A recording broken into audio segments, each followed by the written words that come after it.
আসসালামু আলাইকুম, স্বাগত জানাচ্ছি আর টিভির দুপুরের সংবাদে। পুরোটা সংবাদে আপনাদের সাথে রয়েছে আমি নুসরাত সুজানা। বহুল আলোচিত তত্ত্বাবধায়ক সরকার ব্যবস্থা বাতিল সহ সংবিধানের পঞ্চদশ সংশোধনীতে আনা কয়েকটি বিষয় অবৈধ ঘোষণা করে হাইকোর্টের রায় বহাল রাখল আপিল বিভাগ। সকালে প্রধান বিচারপতির নেতৃত্বে 4 বিচারপতির আপিল বেঞ্চ এ রায় ঘোষণা করে। এর ফলে সংবিধানে গণভোট ও তত্ত্বাবধায়ক ব্যবস্থা ফিরে আসলো বলে জানান আইনজীবীরা। পরে সচিবালয়ে আইনমন্ত্রী জানান, তত্ত্বাবধায়ক সরকারের ফেরা ছাড়া আর কোনো বিকল্প ছিল না। জে মাহমুদকে সাথে নিয়ে আরও জানাচ্ছেন শাকিলা করিম। 2011 সালের নবম জাতীয় সংসদে পাশ হয় সংবিধানের পঞ্চদশ সংশোধনী। এর মাধ্যমে বাতিল করা হয় নির্দলীয় তত্ত্বাবধায়ক সরকার ব্যবস্থা। একই সঙ্গে যুক্ত করা হয় মুক্তিযুদ্ধের চেতনা, ধর্মনিরপেক্ষতা সহ আরও কয়েকটি নতুন সাংবিধানিক বিধান। তবে সবচেয়ে বেশি বিতর্ক তৈরি হয় তত্ত্বাবধায়ক সরকার ব্যবস্থা বিলুপ্তিকে ঘিরে। টানা 3 দিন শুনানি শেষে সকালে আসে তত্ত্বাবধায়ক সরকার ব্যবস্থা বাতিল সহ সংবিধানের পঞ্চদশ সংশোধনীতে আনা কয়েকটি বিষয় অবৈধ ঘোষণা করে হাইকোর্টের রায় বহালের ঘোষণা। তবে রাষ্ট্রের নীতিগত সিদ্ধান্ত সংশোধনী নেওয়া উচিত উল্লেখ করে জামায়াতের আইনজীবী বলেন, এতে সংসদের দায়িত্ব আরও বেড়ে গেল। তত্ত্বাবধায়ক সরকার ব্যবস্থা ফিরে আসতে আর কোনো বাধা থাকলো না। যেগুলো নীতি কথা, এই নীতির বিষয়গুলো সিদ্ধান্ত নেওয়ার জন্য পরিপূর্ণভাবে সংসদের উপর ছেড়ে দেওয়া হয়েছে। রায়কে ঐতিহাসিক উল্লেখ করে সংসদ চাইলে তত্ত্বাবধায়ক সরকার ব্যবস্থাকে আরও যুগোপযোগী করতে পারে বলে মত অ্যাটর্নি জেনারেলের। একটা পার্লামেন্ট সংশোধনী দিয়ে পরবর্তী সময়ে কি হবে কি হবে না সেটা ডিটারমিন করতে পারে না। সেটা একটা আমাদের পিটিশনার অ্যাপিলেন্টের পক্ষে আর্গুমেন্ট ছিল এবং আদালত তো সেটি গ্রহণ করেছেন, করে সেই সংশোধনীটা বাতিল করেছেন। সুতরাং এখনই বলা যাবে না যে আজকে থেকে আমরা পরবর্তী সময় কি হবে কি হবে না এই রায় দ্বারা আমরা ভবিষ্যৎকে বাধার মতো কোনো লিগ্যাল মেকানিজম আমাদের কারো হাতে নেই। আগামী জাতীয় সংসদ নির্বাচন তত্ত্বাবধায়ক সরকারের অধীনে হবে এবং এটি রাজনৈতিক অঙ্গীকার ছিল বলে মন্তব্য করেন আইনমন্ত্রী মোহাম্মদ আসাদুজ্জামান। এটা আমাদের রাজনৈতিক অঙ্গীকার। আপনারা জানেন, তত্ত্বাবধায়ক সরকার এটা বিএনপির আন্দোলনের ফসল। বেগম খালেদা জিয়ার নেতৃত্বে দেশ বাঁচাও মানুষ বাঁচাও যে স্লোগান দিয়ে আমরা নিরন্তর সংগ্রামের পথে হেঁটেছিলাম, সেই পথে হাঁটার মুখ্য লক্ষ্য ছিল যে আমার ভোট আমি দেব, যাকে খুশি তাকে দেব, এবং সেই প্রক্রিয়ায় ফেরার জন্য তত্ত্বাবধায়ক সরকারের বিকল্প কোনো পথ ছিল না। 2024 সালের রাজনৈতিক পরিবর্তনের পর পঞ্চদশ সংশোধনী বাতিল চেয়ে করা রিট আবেদনের প্রেক্ষিতে গত বছরের 17 ডিসেম্বর সংশোধনীর কয়েকটি ধারা অসাংবিধানিক ঘোষণা করে রায় দেয় হাইকোর্ট। এর বিরুদ্ধে বিএনপি, জামায়াত ও সুজন সহ কয়েকটি পক্ষ আপিল করলে বিষয়টি আসে সর্বোচ্চ আদালতে। শাকিলা করিম, RTV, ঢাকা। ভারী বৃষ্টিতে বিপর্যস্ত পার্বত্য অঞ্চল।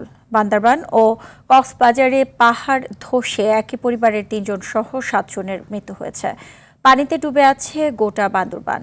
খাগড়াছড়ির 3টি সড়কে যানবাহন চলাচল বন্ধ আছে। পানিতে ডুবে আছে চট্টগ্রাম মহানগরীর বিভিন্ন এলাকা। নদ নদীর পানি বাড়ছে দেশের উত্তর পূর্বাঞ্চলেও। এতে বন্যার আতঙ্কে দিন কাটছে স্থানীয়দের। জেলা প্রতিনিধিদের তথ্যচিত্রে জানাচ্ছেন নাদিরা সুলতানা। পানিতে ডুবে আছে গোটা বান্দরবান।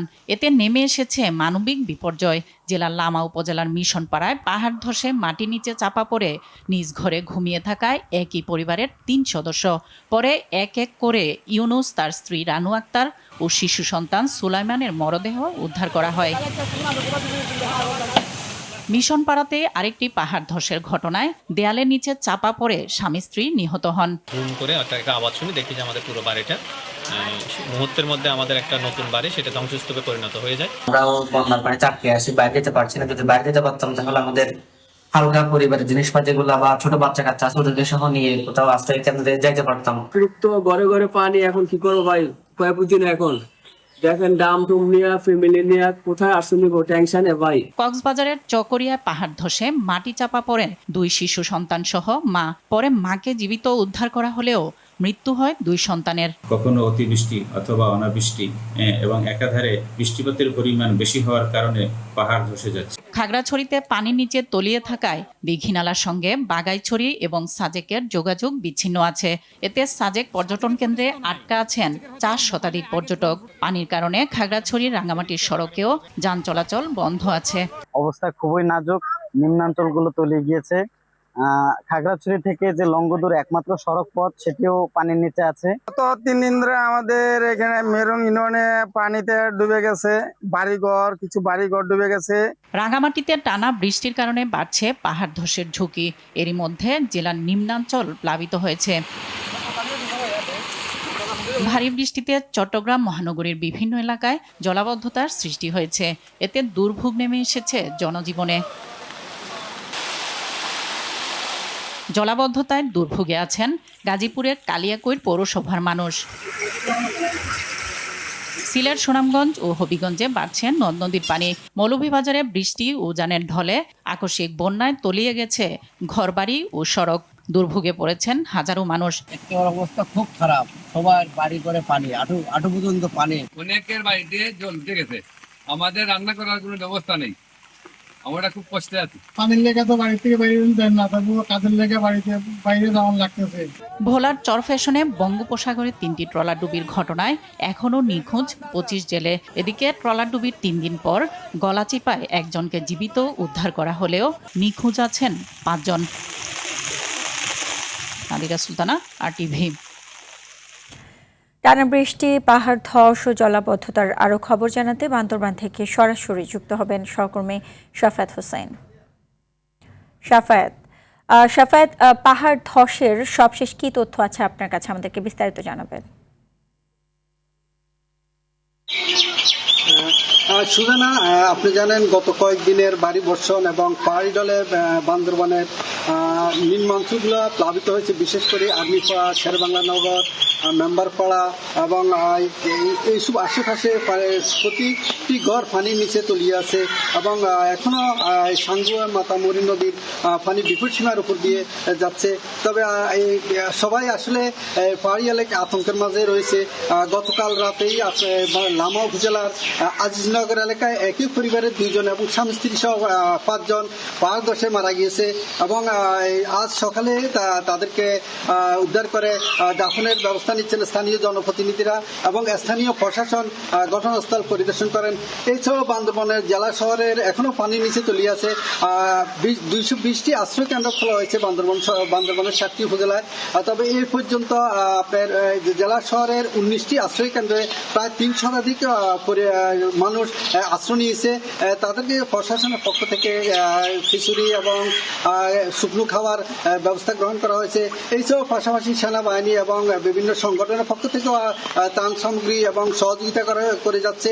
এছাড়াও আপনার রুমা, রোয়াংচড়ি, রাঙ্গামাটির সাথে বান্দরবানের সড়ক যোগাযোগ বিচ্ছিন্ন হয়েছে। বিভিন্ন স্থানে পাহাড় ধসের কারণে আসলে এইসব সড়কে যানবাহন বন্ধ রয়েছে। এছাড়াও বিভিন্ন জায়গায় পাহাড় ধসের ঘটনা ঘটেছে। গত কয়েকদিনে বিভিন্ন জায়গায় প্রায় 7 থেকে 8টি পাহাড় ধসে বসত বাড়ি ক্ষতিগ্রস্ত হয়েছে। তবে সুজানা, এই ছিল বান্দরবান থেকে আমার সর্বশেষ খবর। জি, ধন্যবাদ আপনাকে। দর্শক, টানা বৃষ্টি, পাহাড় ধস ও জলাবদ্ধতার আরও খবর জানাতে চট্টগ্রাম থেকে সরাসরি যুক্ত হচ্ছেন সহকর্মী সাইফুল মাহমুদ। সাইফুল, আজকে পাহাড় ধসের কোনো খবর আছে কিনা এবং নগরীর কোন কোন এলাকা এখনো পানি আছে এবং সিটি কর্পোরেশনের পক্ষ থেকে কি উদ্যোগ নেওয়া হয়েছে আমাদেরকে জানাবেন। জি, আসলে আপনি যেমনটি বলেছেন, আমি যদি বলে থাকি আসলে চট্টগ্রাম নগরী কিন্তু একেবারে পানির নিচেই কিন্তু আসলে তলিয়েছিল। দুপুর 12টা থেকে যখন আসলে একটু বৃষ্টিপাত কম ছিল তখন কিন্তু আসলে পানি নেমে গেছে। এই মুহূর্তে আসলে আমি আছি কাতালগঞ্জে এবং এই কাতালগঞ্জের যেখানে আমি আসলে আপনাদেরকে দেখানোর চেষ্টা করছি, এটি একটি জমিদার বাড়ি। মহাসড়ক থেকে পানি নেমে গেলেও কিন্তু আসলে মানুষের বাসা বাড়িতে এবং দোকানপাট কিন্তু তলিয়ে গেছে। এই জায়গাটিতে আসলে গত 5 দিন ধরে পানি ছিল এবং এখানে কিন্তু বেশ কোমর পর্যন্ত পানি ছিল। যেহেতু আসলে 2 ঘন্টার মতো বৃষ্টিপাত বন্ধ ছিল, সেই জন্য কিছুটা পানি কমেছে বলে এখানকার যারা বাসিন্দা আছে তারা বলল। এবং একই সাথে আজকে সেরকম পাহাড় ধসের কোনো ঘটনা ঘটেনি। তবে মাইকিং করে যাতে জেলা প্রশাসক এবং সিটি কর্পোরেশন এবং বিভিন্ন উপজেলায় যারা অবস্থান করছেন পাহাড়ের পাদদেশে, তাদের আশেপাশে কিন্তু মাইকিং করছে, তাদেরকে সরে যাওয়ার জন্য বলছে এবং তাদেরকে বলা হচ্ছে দ্রুত আসলে আশ্রয়কেন্দ্রে চলে যাওয়ার জন্য, এবং একই সাথে চট্টগ্রাম বিমানবন্দর শাহ আমানত আন্তর্জাতিক বিমানবন্দরে কিন্তু আসলে বিমান উঠানামা ঠিকমতো করছে, কোনো ধরনের অস্বাভাবিক কোনো ঘটনা ঘটেনি। এবং একই সাথে চট্টগ্রাম শিক্ষা বোর্ডের অধীনে যে সমস্ত কলেজে এইচএসসি এবং সমমানের পরীক্ষা ছিল সেই পরীক্ষাগুলো বাতিল করা হয়েছে, এবং চট্টগ্রাম বিশ্ববিদ্যালয়ে আজকে দ্বিতীয় দিনের মতো পরীক্ষা বাতিল করেছেন। সবকিছু কিন্তু ঠিক আছে, তবে সিটি কর্পোরেশন এবং সিডিএর যেই বৈরতা মনোভাব রয়েছে সেটি আবারও প্রকাশ করেছে। গতকাল সিডিএর চেয়ারম্যান তিনি বলেছেন নালা নর্দমা সিডিএর পক্ষে পরিষ্কার করা সম্ভব নয়, তাহলে আসলে এটি করবে কে, এমনটাই জনগণ জানিয়েছেন। তাহলে এই কাজটি কার? সিটি কর্পোরেশনের পক্ষ থেকে তারা কিন্তু আসলে কাজ করে যাচ্ছেন, এবং আমরা দেখেছি সিটি কর্পোরেশনের মেয়র তিনি কিন্তু আসলে সকাল থেকে বিকাল পর্যন্ত বিভিন্ন জায়গায় কাজ করে যাচ্ছেন। এরপরও কিন্তু আসলে বিভিন্ন সড়ক মহাসড়কে এখনো কিন্তু পানি রয়েছেন, বিশেষ করে নালা নর্দমা এবং বাসাবাড়িতে মার্কেটে দোকানপাটে প্রচুর পরিমাণে পানি রয়েছেন। আসলে এই মুক্তি থেকে জলাবদ্ধতা থেকে কবে নাগাদ আসলে মুক্তি পাওয়া যাবে সেটা কিন্তু বোঝা যাচ্ছে না। এটাই ছিল আমার কাছে চট্টগ্রামে জলাবদ্ধতা নিয়ে সর্বশেষ সংবাদ। সাইফুল, আপনাকে অসংখ্য ধন্যবাদ। সবুজ প্রকৃতির সঙ্গে উন্নয়ন সমান তালে এগিয়ে নেওয়া সরকারের লক্ষ্য বলে জানিয়েছেন প্রধানমন্ত্রী তারেক রহমান। বিশ্ব পরিবেশ দিবস ও পরিবেশ মেলা 2026-এর উদ্বোধনী অনুষ্ঠানে এসব কথা বলেন প্রধানমন্ত্রী। এ সময় তিনি আরও বলেন, বৃক্ষরোপণ ও পরিবেশ সুরক্ষা ভবিষ্যতের জন্য বিনিয়োগ। ঐক্যবদ্ধভাবে কাজ করলে সবুজ বাংলাদেশ গড়ে তোলা সম্ভব বলেও প্রত্যাশা করেন সরকার প্রধান। আরও জানাচ্ছেন শামীম চৌধুরী। একটি সবুজ, নিরাপদ ও বাসযোগ্য দেশ গড়তে বাবা শহীদ রাষ্ট্রপতি জিয়াউর রহমান ও মা সাবেক প্রধানমন্ত্রী বেগম খালেদা জিয়ার মতোই উদ্যোগ নিয়েছেন প্রধানমন্ত্রী তারেক রহমান। এজন্য আগামী 5 বছরে 25 কোটি গাছ রোপণ কর্মসূচি শুরু করেছে সরকার। এরই ধারাবাহিকতায় চীনমৈত্রী সম্মেলন কেন্দ্রে বিশ্ব পরিবেশ দিবস ও পরিবেশ মেলায় এবারের জাতীয় বৃক্ষরোপণ অভিযান ও বৃক্ষ মেলার উদ্বোধন করেন প্রধানমন্ত্রী। বন অধিদপ্তরের আয়োজনে এই অনুষ্ঠানে পরিবেশ সংরক্ষণে বিশেষ অবদানের জন্য 3 ব্যক্তি ও 3টি প্রতিষ্ঠানের হাতে জাতীয় পরিবেশ পদক 2025, বন্যপ্রাণী সংরক্ষণে ব্যক্তি ও প্রতিষ্ঠানকে বন্যপ্রাণী সংরক্ষণ পুরস্কার 2026, বৃক্ষরোপণে 7 ব্যক্তি ও প্রতিষ্ঠানকে জাতীয় পুরস্কার 2025 ও সামাজিক বনায়নের জন্য উপকারভোগীদের হাতে লভ্যাংশের চেক তুলে দেন সরকার প্রধান। প্রধানমন্ত্রী জানান, সরকার পরিবেশকে উন্নয়নের ভিত্তি হিসেবে দেখছে, এজন্য ইকোসিস্টেম বজায় রাখার আহ্বান জানান তিনি। সবুজনের সামাজিক আন্দোলনের পাশাপাশি পরিবেশ সংরক্ষণে সরকারিভাবে আমরা অনেকগুলো উদ্যোগ গ্রহণ করেছি। আমরা বর্তমানে সরকার গঠন করার পরে আপনারা ভিডিওর মাধ্যমে বেশ কিছু দেখেছেন। বর্তমান সরকার শিক্ষা প্রতিষ্ঠানে গ্রিন ভলেন্টিয়ারিজম চালু করার একটা পদক্ষেপ আমরা নিয়েছি। কিছুদিন আগে আপনারা দেখেছেন পত্রপত্রিকা নিউজ এসছে, স্কুলগুলোতে একসাথে স্কুলের একটা প্রোগ্রাম ছিল, একসাথে 90,000-এর মতন গাছ আমরা বিভিন্ন স্কুলে সেদিন রোপণ করা হয়েছে। পরিবেশ সুরক্ষায় প্লাস্টিক বর্জ্য কমিয়ে আনতে সরকারের নানা উদ্যোগ নিয়েছে জানিয়ে সবাইকে আরও বেশি সচেতন হওয়ার আহ্বান জানান তারেক রহমান। প্লাস্টিক বর্জ্য উল্লেখযোগ্যভাবে কমিয়ে আনার লক্ষ্যে সরকার ইতিমধ্যে কাজ শুরু করেছে বা করার চেষ্টা করছে সরকার। একই সঙ্গে জৈব সার উৎপাদন, পুনর্ব্যবহার, বর্জ্য থেকে জ্বালানি উৎপাদন এবং রিডিউস, রিইউজ, রিসাইকেল, এই 3R নীতিকে সরকার জাতীয় পর্যায়ে বাস্তবায়নের নীতি বা উদ্যোগ গ্রহণ করেছে। পরে চীনমৈত্রী আন্তর্জাতিক সম্মেলন কেন্দ্রের পূর্ব পাশে বৃক্ষরোপণ করেন প্রধানমন্ত্রী। ঘুরে দেখেন বিভিন্ন nursery stall. Shamim Chowdhury, RTV। দেশকে এগিয়ে নিতে প্রধানমন্ত্রী তারেক রহমানের নিরন্তর চেষ্টাকে যেন কেউ বাধাগ্রস্ত করতে না পারে, সেদিকে দেশবাসীকে সতর্ক দৃষ্টি রাখার আহ্বান জানিয়েছেন বিএনপির যুগ্ম মহাসচিব রুহুল কবির রিজভী। সকালে নয়াপল্টনে বিএনপির কেন্দ্রীয় কার্যালয়ে তিনি একথা জানান। হিন্দু সম্প্রদায়ের রথযাত্রাকে নির্বিঘ্ন ও উৎসবমুখরভাবে পালনের পাশে থেকে নিরাপত্তা নিশ্চিত করতে সারা দেশে দলীয় নেতাকর্মীদের নির্দেশ দেওয়া হয়েছে বলেও জানান রিজভী। প্রাথমিক স্কুলের শিক্ষার্থীদের পুষ্টি নিশ্চিত করতে প্রধানমন্ত্রীর উদ্যোগ মাঠ পর্যায়ে কর্মকর্তাদের অবহেলার কারণে প্রশ্নবিদ্ধ হচ্ছে বলেও জানান বিএনপির যুগ্ম মহাসচিব। জনকল্যাণে নেয়া সরকারের যে কোনো কর্মসূচি যথাযথ বাস্তবায়নে প্রয়োজনীয় পদক্ষেপ নেওয়ার তাগিদ দেন প্রধানমন্ত্রীর এ উপদেষ্টা। তাদের এই উৎসবটি, ধর্মীয় উৎসবটি যাতে সম্পন্ন হয়, এই জন্য বাংলাদেশ জাতীয়তাবাদী দল সারা দেশে নেতাকর্মীদেরকে নির্দেশ প্রদান করেছে সর্বোচ্চ নিরাপত্তার ব্যবস্থার জন্য তাদের পাশাপাশি কাছাকাছি কাঁধে কাঁধ মিলিয়ে তারা কাজ করবে। বাংলাদেশের দীর্ঘদিনের হাজার বছরের যে সাম্প্রদায়িক সম্প্রীতি নির্বিঘ্নে নির্ভয়ে নিরাপত্তার সাথে নিজ নিজ ধর্ম পালন এবং তাদের যে ধর্মীয় উৎসব এটি পালন করে এসেছে, এই সুমহান ঐতিহ্যকে কেউ যাতে কলঙ্কিত না করতে পারে। ত্রয়োদশ জাতীয় সংসদ নির্বাচনে চট্টগ্রাম 2 আসনে বিএনপির প্রার্থী সারওয়ার আলমগীরের সংসদ সদস্য হিসেবে শপথ নিতে আর কোনো বাধা নেই।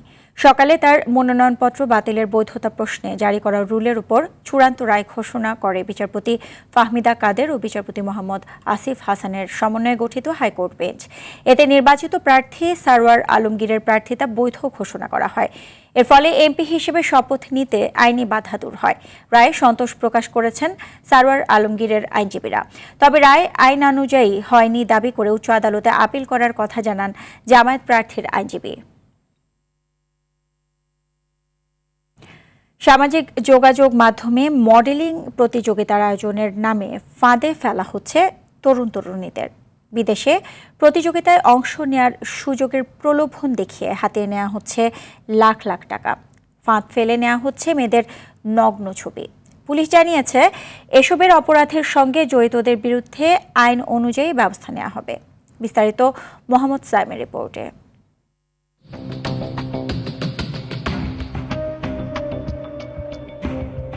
সামাজিক যোগাযোগ মাধ্যমে ওয়ার্ল্ড ট্যুরিজম বিউটি কন্টেস্টের বিজ্ঞাপন দেখে অংশগ্রহণ করে এই তরুণী। কয়েকটি শো শেষে তাকে অফার করা হয় 5 লাখ টাকার বিনিময়ে শ্রীলঙ্কায় ওয়ার্ল্ড ট্যুরিজম বিউটি কন্টেস্টে বাংলাদেশের প্রতিনিধি হিসেবে অংশ নেয়ার সুযোগ করে দেয়া হবে। এজন্য এপি প্রোডাক্ট হাউসের মহাপরিচালক রাহাতুল হোসেন আরমানের সঙ্গে চুক্তিও হয় এই তরুণীর। এরপর কাস্টিংয়ের জন্য যোগাযোগ করতে বলা হয় ফটোগ্রাফার জাহিদ হোসেনের সঙ্গে। সেখানেই ঘটে বিপত্তি। কাস্টিংয়ের জন্য চাওয়া হয় নগ্ন ছবি। কেউ ছবি পাঠায় একদম পুরো খোলামেলা, আবার কেউ হচ্ছে অর্ধনগ্ন। তো এটা স্বাভাবিক, আমরাও স্বাভাবিকভাবে দেখি, যারা মডেলিং করে তারাও স্বাভাবিকভাবে। আমাকে কাস্টিং কলের জন্য একজনের নাম্বার দেওয়া হয়। নাম্বার দেবার পর সে আমার কাছে আপত্তিকর ছবি ভিডিও চায়। সন্দেহ হওয়ায় চুক্তি থেকে বেরিয়ে আসতে চাইলেই পোশাক পরিবর্তনের ভিডিও ফাঁস করে দেওয়ার হুমকি দেয়া হয়। 20 লাখ টাকা দাবি করে বাসায় পাঠানো হয় উকিল নোটিশও। যখন আমি দিতে নিষেধ করি তখন তারা নানাভাবে আমাকে হুমকি ধামকি দিতে থাকে যে ড্রেসিং রুমের পোশাক বদলানোর ভিডিওগুলি তারা সামাজিক যোগাযোগ মাধ্যমে ছড়িয়ে দেবে। অভিযোগের সত্যতা জানতে এপি প্রোডাক্ট হাউসের খোঁজে আরটিভি। উকিল নোটিশে দেয়া তাদের ঠিকানায় গিয়ে প্রতিষ্ঠানটির কোনো অস্তিত্ব পাওয়া যায়নি। সরকারি নিবন্ধন খুঁজেও মেলেনি তাদের নাম। তবে মিরপুর 1 নম্বরে সৃষ্টিশীল একাডেমিতে ভাড়ায় বিভিন্ন কার্যক্রম চালায় তারা। অভিযুক্ত এপি প্রোডাক্ট হাউসের মহাপরিচালকের সঙ্গে যোগাযোগ করলে এ নিয়ে ক্যামেরায় কোনো কথা বলতে রাজি হননি তিনি।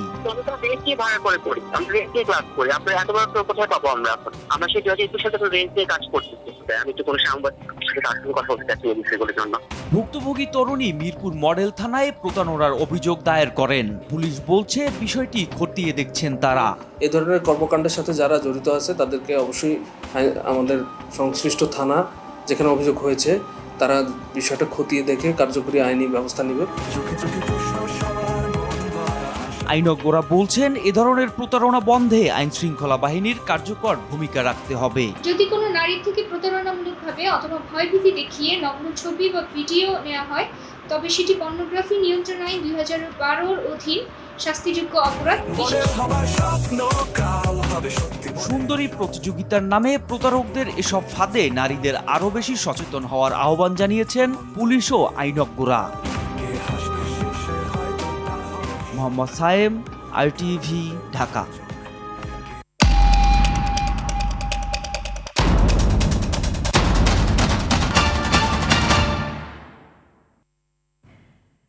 এবার বিআরবি কেবল বিশ্বকাপের খবর। বিশ্বকাপের কোয়ার্টার ফাইনালের হাই ভোল্টেজ ম্যাচে মরক্কোর বিপক্ষে মাঠে নামবে সাবেক বিশ্ব চ্যাম্পিয়ন ফ্রান্স। ফক্সবার্গের জিলেট স্টেডিয়ামে ম্যাচ শুরু রাত 2টায়। কোয়ার্টার বাধা পেরোতে নিজেদের সবটুকু উজাড় করে দেওয়ার কথা জানান মরক্কো কোচ। অন্যদিকে আর্জেন্টাইন রেফারি ইস্যুতে মাঠের বাইরের আলোচনা মাথায় না রেখে ম্যাচে ফোকাস রাখার কথা জানান ফরাসি কোচ দেশম। বিস্তারিত মাহফুজুল ইসলামের রিপোর্টে। হেড টু হেড দিয়েই শুরু করা যাক। 2022 সালের আসরের সেমিফাইনালে আফ্রিকান পাওয়ার হাউস হয়ে ওঠা মরক্কোর ফাইনালের স্বপ্ন ভাঙে এই ফ্রান্স। 2-0 গোলের সেই জয়ে ফরাসিরা নিশ্চিত করেছিল ফাইনাল, আর থেমেছিল মরক্কোর রূপকথার মতো স্বপ্নযাত্রা। মোট 5 বারের হেড টু হেডে ফরাসিদের বিপক্ষে জয়হীন মরক্কো। সে বাধা ভাঙতে বিশ্বের অন্যতম শক্তিশালী দলটার বিপক্ষে খেলতে হবে অতিমানবীয় ফুটবল। মরক্কোর কোচ অবশ্য সে হুঙ্কার দিয়েই রেখেছেন সংবাদ সম্মেলনে এসে। আমরা 2000% দিয়ে এই ম্যাচ খেলবো। ফ্রান্সকে হারাতে মাঠে আমাদের সর্বোচ্চটা উজাড় করে দেব। জয় নিয়ে ফিরতে আমাদের ফুটবলাররা মুখিয়ে আছে।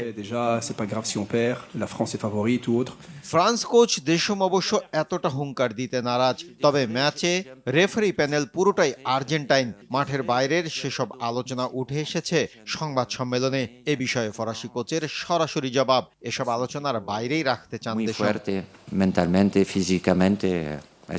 আমরা প্রস্তুত আছি, ভালো ফুটবল হবে। রেফারি ইস্যুতে কোনো কথা বলতে চাই না। এসব বিষয়কে বাইরে রেখে শুধু বলবো আমরা জয়ের জন্যই নামবো।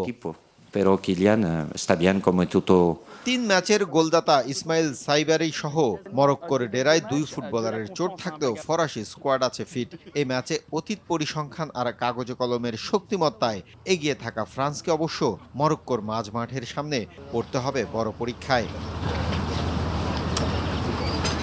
অন্যদিকে মরক্কোর পরীক্ষার নাম এমবাপ্পে, ডেম্বেলে, ওলিসেদের নিয়ে গড়া বিশ্বমানের আক্রমণ ভাগ।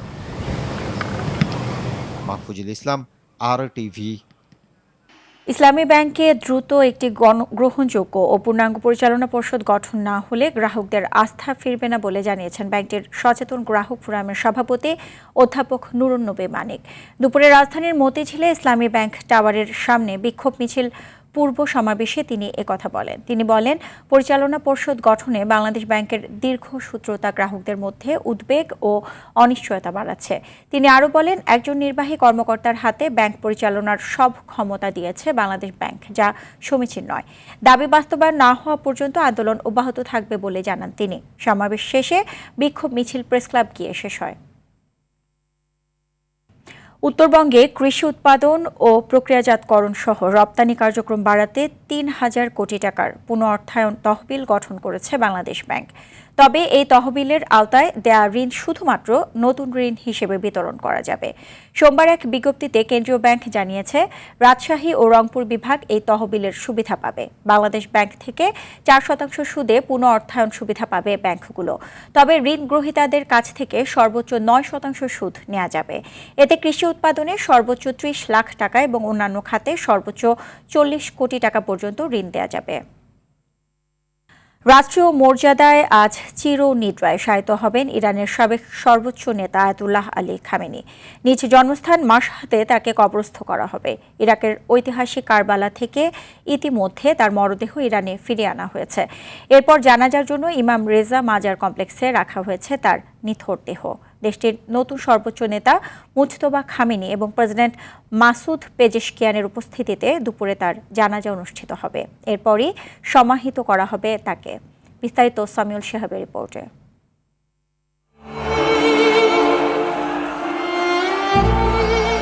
এক গভীর শোক আর কান্নায় ভেঙে পড়েছে পুরো ইরান। আজ বিষাদের সেই চূড়ান্ত দিন। মাশহাদের পবিত্র ইমাম রেজা মাজার প্রাঙ্গণে চিরনিদ্রায় শায়িত করা হচ্ছে সাবেক সর্বোচ্চ নেতা আয়াতুল্লাহ আলী খামেনিকে। আজকের অনুষ্ঠান উপলক্ষে ভোর থেকেই মাশহাদের রাস্তায় নেমেছে লাখো মানুষের ঢল। মাজারের দিকে যাওয়ার সব রাস্তায় কালো পোশাক পরা মানুষের ভিড়, তাদের হাতে খামেনির ছবি আর শোকের ব্যানার। গত 28 ফেব্রুয়ারি ইরান যুদ্ধ শুরুর দিন যুক্তরাষ্ট্র ইসরায়েলের হামলায় পরিবারের 4 সদস্য সহ নিহত হন খামেনি। এর পরপরই তার দাফন হওয়ার কথা থাকলেও যুদ্ধের তীব্রতায় পেছানো হয় তারিখ। সর্বশেষ তেহরান ও ওয়াশিংটনের মধ্যে সমস্ত স্মারক সইয়ের পর তার দাফনের বিষয়ে সিদ্ধান্ত নেয় ইরান সরকার। সেই অনুযায়ী গত শুক্রবার থেকে শুরু হয় সপ্তাহব্যাপী শোক অনুষ্ঠান।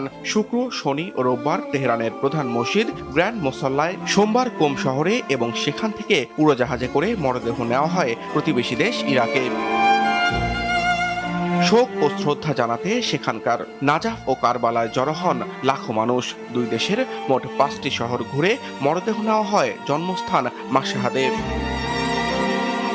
আজকের এই বিদায় অনুষ্ঠান ঘিরে নিরাপত্তার চাদরে মুড়িয়ে ফেলা হয়েছে পুরো মাশহাদ। এই ঐতিহাসিক ও বেদনাদায়ক মুহূর্তে সামিল হতে মাজার প্রাঙ্গণে উপস্থিত হয়েছেন বিশ্বের বিভিন্ন দেশের প্রতিনিধিরা।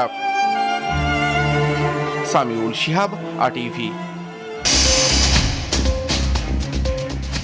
দুপুরের সংবাদ এই পর্যন্তই। জেলা সংবাদ বিকেল 4:45টায় দেখার আমন্ত্রণ রইল। এতক্ষণ সাথে থাকার জন্য সবাইকে ধন্যবাদ।